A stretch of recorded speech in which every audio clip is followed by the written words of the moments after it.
Hi guys, in today's video, I'm going to show you how to add Shopify products to your Google Merchant Center.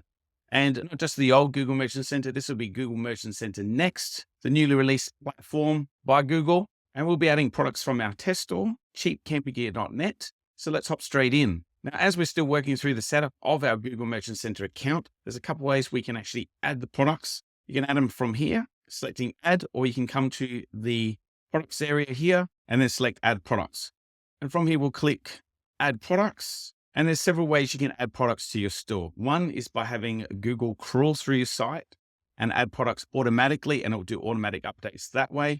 It is one of the fast and easiest ways to add products to your store all at once. However, I really wouldn't recommend doing this because you have less control on what you actually optimize. You're completely relying on updating the actual listings itself in order to get the information to the Google Merchant Center and what Google will use to actually advertise your products. And as we're using Shopify, which cheapcampinggear.net has been built on, and we've also connected the store through the Google and YouTube app. You can see as we come under settings, we connected the Google Merchant Center here. If you need to learn how to connect your Google Merchant Center to your Shopify store, check out this video up here. You can learn how to do it there. Now you can also add products through a file. You might be using an Excel sheet or whatnot to add your products. It does take a lot more technical know-how in order to make that work. Same with Google Sheets, very, very similar.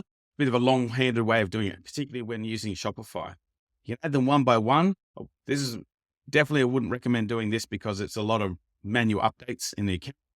And you can also add it through an API, like for another app through your store. Now, in a later video, I will show you how to do this because I'm wanting to actually have a lot more control over my optimizations using an app inside of Shopify where I can do updates in bulk and be able to push that through the app's API back into the Google Merchant Center. Feel free to subscribe so you can keep an eye out for that video when it comes out. Today, we are going to connect directly to Shopify for the purpose of this video. As you can see at the bottom here, we already have a list of products of which is already going to pull in because of the Merchant Center is already connected with Shopify. So we'll click yes to Shopify, select open app.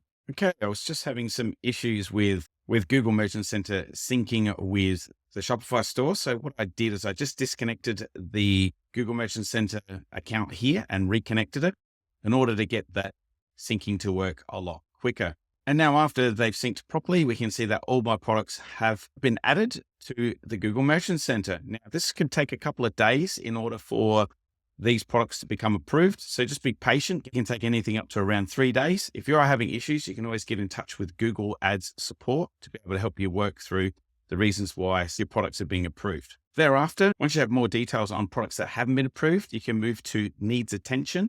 Click that tab, working through these issues in order to get your products approved. As I already have some products that need fixes, you can see specifically what needs to be addressed, which I will show again in a later video. And if you'd like to boost sales in your Shopify store by increasing your average order value size, check out this link in this page here in the description below. And you're more than welcome to download my free PDF here on how you can implement those strategies for your store. And also keep an eye out for my course that's coming up. I'll be sharing all my SOPs in there on how you can set up Google Ads for Shopify and more. And that's it for today. I'll see you in the next video.